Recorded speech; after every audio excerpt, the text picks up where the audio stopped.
Graça e paz, amados de Deus, você está no seu nosso Ponte Teológico. Estamos aí para mais uma aula de Teologia Paulina. Hoje é a 7ª aula desta série que está só no começo, hein? Há muita coisa boa. Sugiro a você que clique aí no playlist para você poder, começar, obviamente, do começo, né, querido? Mas se você está chegando agora, caindo aqui de paraquedas, eu convido você a se inscrever no nosso canal, ative o sininho da notificação para você receber as aulas, as dicas, as lives, onde a gente traz aí bate-papos interessantes para juntos crescermos aí nos estudos teológicos, perfeito? Teologia para o cristão não é para a sua vanglória, não é para você se considerar o bambambam, mais importante, o mais sabichão, não. É para aprendermos a humildade, é para aprendermos a edificar vidas, a abençoar outras pessoas, perfeito?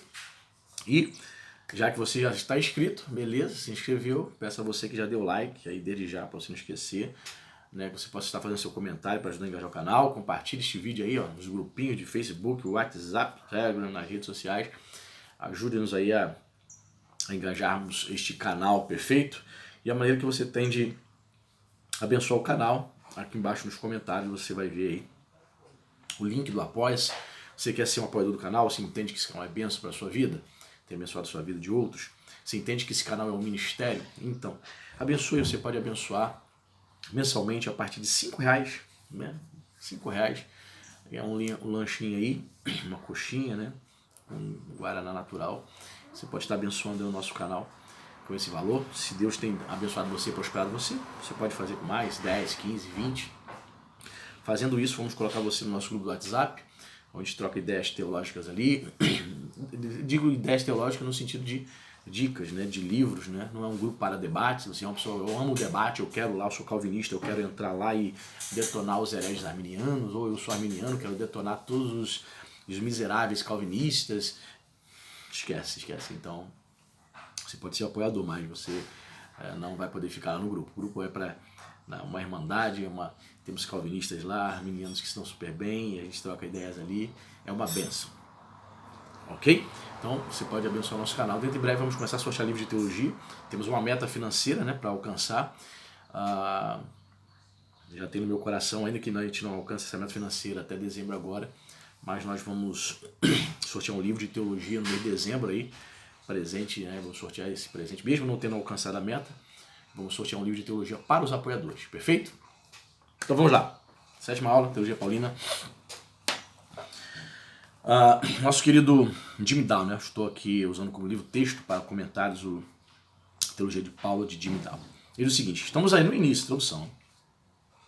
Evidentemente, Paulo evidentemente direcionava sua própria exposição, o argumento no sentido de refutar essas opiniões, pelo menos em parte. Mas isso significa que não conseguiremos entender realmente o porquê de uma linha de argumentação ou de uma ênfase particular, sem ter algum conhecimento dos argumentos assim refutados. Como veremos no devido tempo, 1 Coríntios é caso particularmente apropriado para isso. Resumamos. Ao estudar a teologia de Paulo, simplesmente não é realístico confinar-se às teologias das cartas individuais de Paulo. Na melhor das hipóteses, isso nos daria a teologia das controvérsias de Paulo, em vez da teologia de Paulo. Todavia, mais importante do que isso, as próprias cartas, pelo fato de serem um lado de um diálogo e pela própria frequência das alusões que nelas aparecem, não nos deixam outra escolha senão pesquisar a teologia mais plena na qual as cartas particulares se baseiam. A teologia e o contexto mais completo, que com certeza informa sobre a luz e a sombra, a ênfase e a ausência de ênfase das passagens individuais das cartas, e assim nos permite construir um quadro com profundidade de foco e abertura de ângulo. Tal diálogo dentro de um diálogo, isto é, o diálogo entre texto e o contexto histórico dentro do diálogo hermenêutico maior. Não é fácil de realizar com sucesso, mas a capacidade de empenhar-se nesse diálogo faz parte da competência profissional a qual o especialista em Novo Testamento se dedica. E eu percebo também que neste labor, nesta missão de ser um estudioso, né? Não sei se você tem essa pretensão, ou deseja ser um especialista, né? vamos nos colocar como estudiosos, né?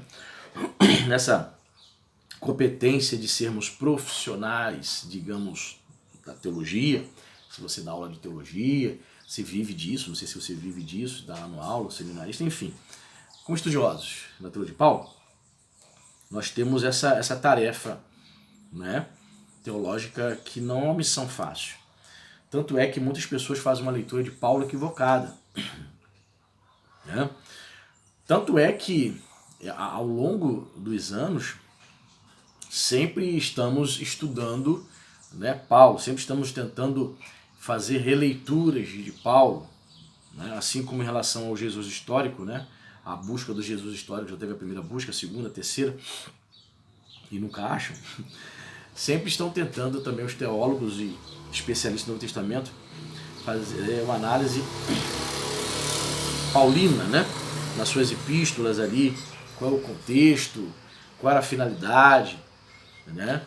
E às vezes alguns teólogos trazem uma visão distorcida. Por exemplo, se o sujeito quiser fazer uma leitura de Paulo, de um Paulo socialista, há quem faça a leitura de um Paulo socialista, tentando colocar Paulo como uma figura, né, revolucionária.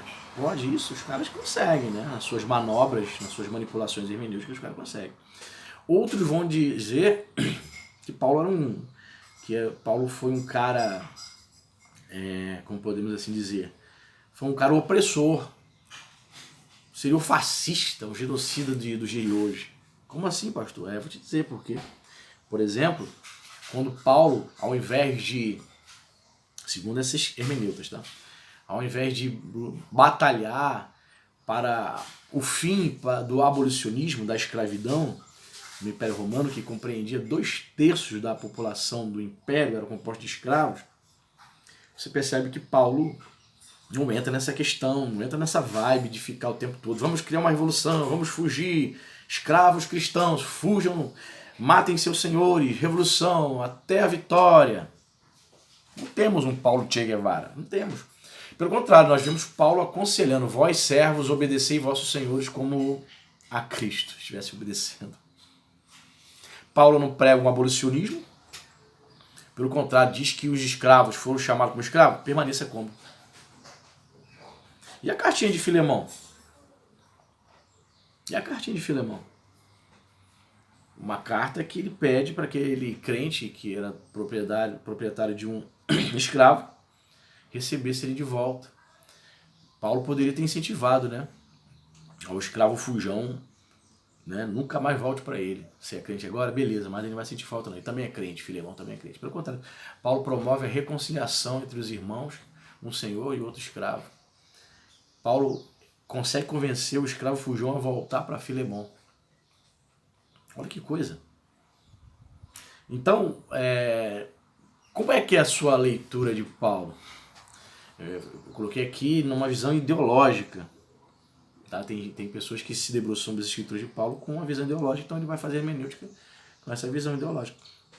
Mas muitos vão ensinar outras questões que não tem nada a ver com Paulo, tirando essa questão ideológica, vão ensinar coisas ou dizer coisas que Paulo nunca disse, ou coisas que Paulo não ensinou, vão chegar à conclusão de que Paulo não cria. Que são equívocos, né? Tem que tomar cuidado. Mas aqui, o ponto básico em relação ao caráter multi-estratificado da teologia de Paulo, tal como nos chega nas suas cartas, pode ser proposto de outra maneira, utilizando a linguagem popular da narrativa teológica. Conforme disse Richard Hayes, um dos principais proponentes desse modo de abordar a teologia de Paulo. A moldura do pensamento de Paulo não a constitui um sistema de doutrinas nem sua experiência religiosa pessoal, mas uma história sagrada, uma estrutura de narrativa. A história fornece a infraestrutura da fundação sobre a qual está construída a argumentação de Paulo. De fato, pode-se dizer que a teologia de Paulo emerge da interação entre diversas histórias, posto que a sua teologização consiste na sua própria participação nessa interação. É interessante que quando você vai estudar Paulo, você vai perceber que ele diz assim, em alguns momentos, ele vai dizer, o meu evangelho. Paulo tinha um evangelho diferente de Jesus Cristo para dizer isso? Não. Não, mas ele tinha plena convicção que, mesmo tendo sido um apóstolo tardio, chamado tardiamente para o ministério, ele não tinha dúvida nenhuma de que de fato encontrou-se com Jesus a caminho de Damasco. Então ele não conviveu com Jesus, ele não teve nenhum encontro com Jesus, enquanto Jesus estava, digo, aqui ainda habitando entre nós, né? Ainda em vida nessa terra. Ele não teve nenhum momento que ele viu Jesus pregar, é isso que eu quero dizer. Né? Mas ele tinha plena convicção, e a paixão de Paulo por Cristo é algo incrível. A paixão de Paulo pelo Evangelho. Né? Paulo foi questionado. Paulo foi questionado na igreja da Galácia, Paulo foi questionado principalmente na igreja de Corinto, por essas e outras questões.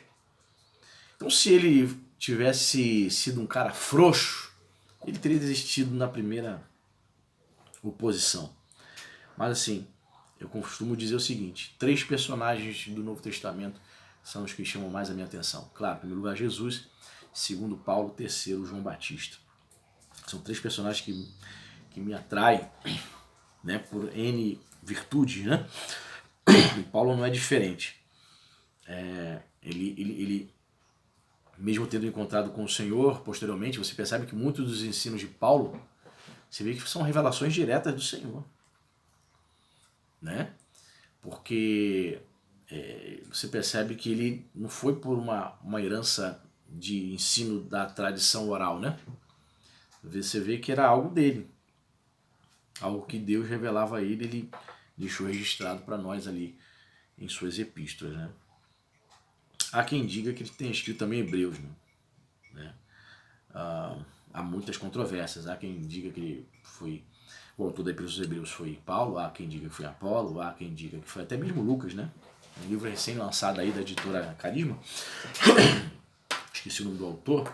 Ele tem ali uma tese por A mais B, o livro todinho, para tentar provar que quem escreveu a Epístola dos Hebreus foi Lucas, né?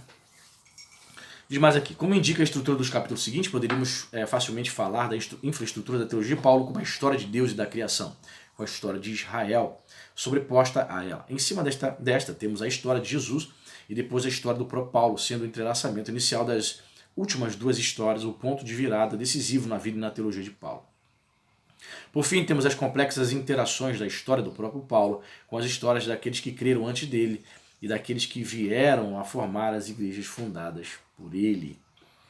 Em termos mais gerais, podemos distinguir 3 fases ou níveis em qualquer teologização. O primeiro nível, e o mais profundo, é o das convicções herdadas ou dos padrões de vida tradicionais. Neste nível, tratamos com axiomas e pressuposições, muitas vezes ocultos e não declarados. Uma parte importante da educação teológica é possibilitar e facilitar a autorreflexão crítica sobre esses pressupostos. No caso de Paulo, eles incluem particularmente as 2 primeiras histórias, de Deus e de Israel, supramencionadas. Eu fico a pensar, né? Caramba. Paulo tinha estudado o judaísmo, certo? Ele se converte. Quando ele se converte, toda a teologia do judaísmo que ele aprendeu, ele precisou fazer uma análise totalmente nova. Tudo que ele havia aprendido, ele precisou sentar de novo, se debruçar sobre os textos das profecias e agora fazer uma releitura, fazendo essa releitura colocando Cristo como o Messias, porque até então ele precisava entender isso. Ele não conhecia Jesus, quando passou a conhecer a Cristo, ele começou a encaixar, obviamente ouviu muita a herança da tradição oral, dos ensinamentos de Jesus, chegaram aos seus ouvidos, certamente. Ele foi, obviamente, discipulado. Muitos entendem que Barnabé, Ananias, melhor dizendo, foi o mentor dele inicialmente, logo na conversão dele em Atos 9. Note, ele precisou fazer uma reorientação. É como assim, ele tinha que sentar e dizer assim, bem, o que eu aproveito de tudo que eu aprendi do judaísmo? O que é aproveitável e o que não é? Agora, como cristão, o que eu posso utilizar, o que não serve na interpretação das escrituras, nas profecias, o que é aproveitável que eu aprendi no judaísmo, que posso ser aplicado dentro da fé cristã, isso aí tem que fazer. Né? E isso não foi de um dia para o outro não, né?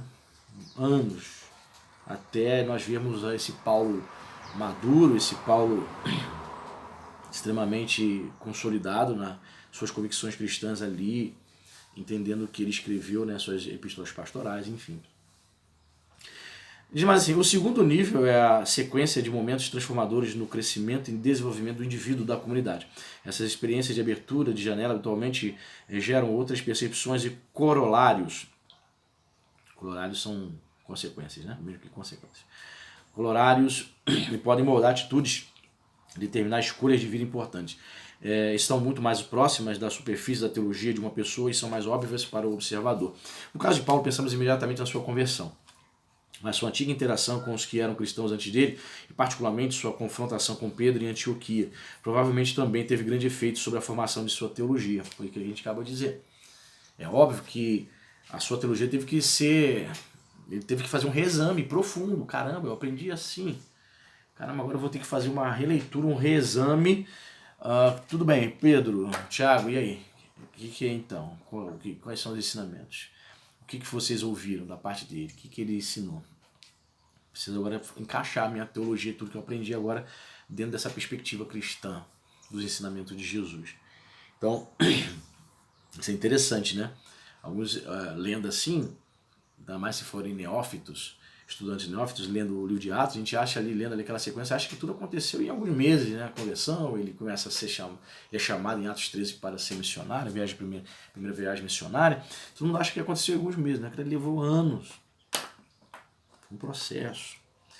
Ele teve que ser preparado por Deus, né? O terceiro nível é naturalmente o das questões imediatas e de reflexões correntes. Esse nível é o nível mais próximo da superfície, com o qual quero referir-me ao nível mais acessível ao observador, o que não equivale a dizer que é nível superficial. No caso de Paulo, naturalmente, este é o nível das cartas, o nível das questões particulares, tratadas e dos objetivos que Paulo persegue nas suas várias cartas. A realidade da teologia de Paulo é, portanto, a interação entre as diferentes histórias ou níveis que suas cartas evidenciam. Essa interação que dá à teologia de Paulo o seu caráter dinâmico. Uma teologia de Paulo estática não seria a teologia de Paulo. Então, essas questões dos níveis, né? Ele fala aqui que a questão mais superficial é analisar ali o texto, é o que você, por exemplo, aprende na EBD, quando você vai estudar Paulo, uma epístola paulina, no texto ali. A questão superficial do texto ali.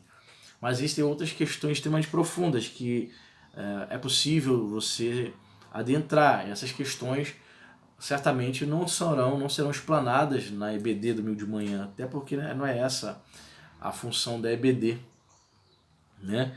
Entrar de maneira acadêmica no estudo, no contexto em que Paulo estava inserido, cultural, social, né? Não é essa a finalidade. O professor até toca no assunto, mas é de maneira superficial, como ele falou. É o quarto nível. É a análise das epístolas de maneira bem linear, bem por cima, assim, não adentrando nas questões que a academia consideram problemáticas, né? Como já falei em outros vídeos, por exemplo, na questão se Paulo escreveu de fato ou não Filipenses, Efésios e as pastorais, né? Só lembrando a vocês, a academia considera autênticas, né, 4 epístolas autênticas de Paulo, que é Gálatas, Romanos, 1º e 2º Coríntios, né? As demais, há dúvidas, há controvérsias e tal.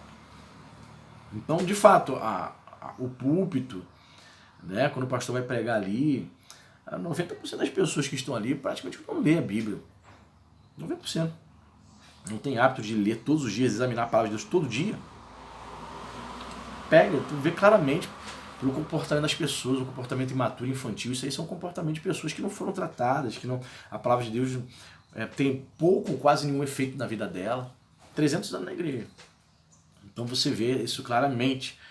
90% das pessoas que estão ali são pessoas que esperam o dia do culto para abrir a Bíblia junto com o pastor. Ela mesmo não examina, não vai a fundo. Então, o que essas pessoas conhecem de Paulo? Muito pouco, é o superficial, o quarto nível. Agora, o estudante, você que se propõe, né? Você não está perdendo seu tempo assistindo esse vídeo. Você que se propõe a assistir um vídeo como esse, dedicar ali 20, 25 minutos do seu tempo para se aprofundar, para comprar obras teológicas de Paulo, sim, você está saindo desse nível, você está indo mais a fundo, entrando nas questões, né, que a maioria dos cristãos ignoram, então não querem saber também, entende? Você pode se considerar um privilegiado por conta disso? Sim, não, né? Porque os privilégios, como diz o Homem-Aranha, o Peter Parker, né? Com grandes poderes vem grande responsabilidade, né? O cara quer poder, o cara quer status, quer saber, quer conhecer mais, mas com isso vem as responsabilidades, né? Se você está se aprofundando, com certeza Deus vai te chamar para algo grande, responsabilidade, né? Essa é a questão, eu quero ter mais responsabilidade? Diz mais aqui, quanto mais conseguimos reconhecer essas alusões, quanto mais conscientes estivermos de como a questão específica funciona dentro das histórias maiores, quanto mais atentos estivermos às pressuposições e subtendidos, quanto mais sensíveis formos às afirmações direcionadas a ouvintes particulares, tanto mais esperança poderemos ter de escrever uma teologia de Paulo digna deste título, de não menor valor no discurso de diferentes narrativas e níveis e a probabilidade de que a interação entre eles ajudará a explicar as tensões que continuamente afloram no estudo da teologia de Paulo. Pois pelo menos muitas destas são as tensões entre as diferentes histórias e níveis. O próprio Paulo, judeu farisaico, que se tornou apóstolo de Jesus Cristo, aos gentios viu uma das mais dolorosas dessas tensões em si mesmo. Não admira, pois, que a sua teologização consista em grande medida na tentativa de manter essas tensões unidas num todo coerente. Era algo novo, né? Caramba, era algo novo. Manter ali, né? A igreja se reunia primeiramente, né, nos primórdios, você sabe, nas casas. Paulo, por exemplo, não estava em Corinto e manter de longe, por correspondência, via correspondência, tentar manter essa coesão, as doutrinas de maneira coerente, né? À distância, cara. Eu fico pensando nisso, meu Deus do céu. Se manter a igreja unida, coesa, uma coerência doutrinária, você pastoreando ali tete a tete, não é fácil. Imagine Paulo ali, algo novo, né? Comunidade surgindo, igreja surgindo, e você tentando manter a unidade. Obviamente, claro, né? Paulo planta a igreja de Corinto, no caso esse exemplo de Corinto, ele deixa alguém responsável lá, pastores. Deixa pastores que em muitos momentos não conseguiam, né, manter as rédeas, né, e houve muitos problemas. Por exemplo, capítulo 5 de 1 Coríntios, o que você percebe ali? Paulo criticando a liderança da igreja de Corinto, porque havia lá um jovem que estava tendo caso com sua madrasta, não é isso? Você conhece esse texto, né? Então.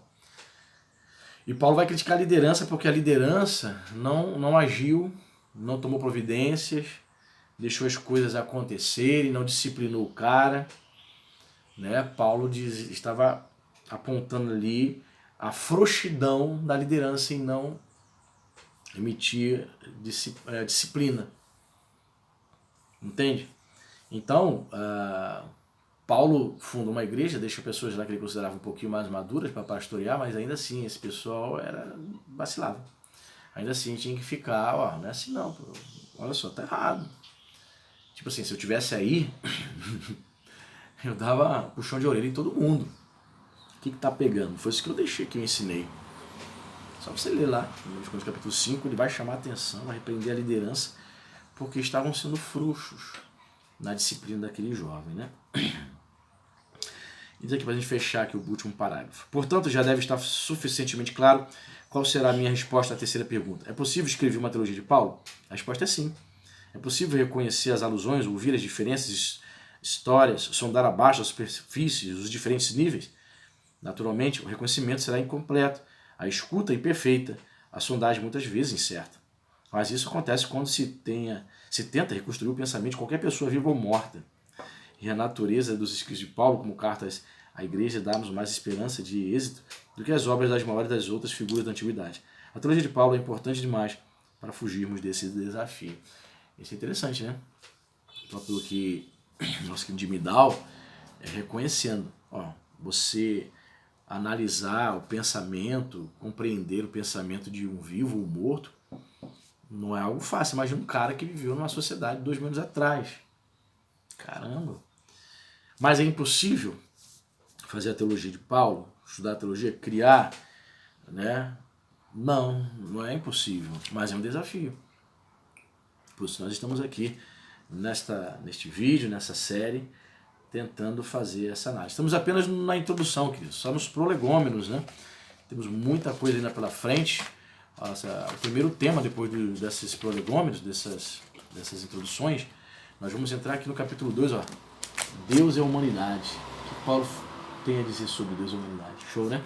Mas temos ainda algumas aulas ainda para falar sobre esta introdução, sobre prolegômenos. Certo? Deus abençoe e até a próxima.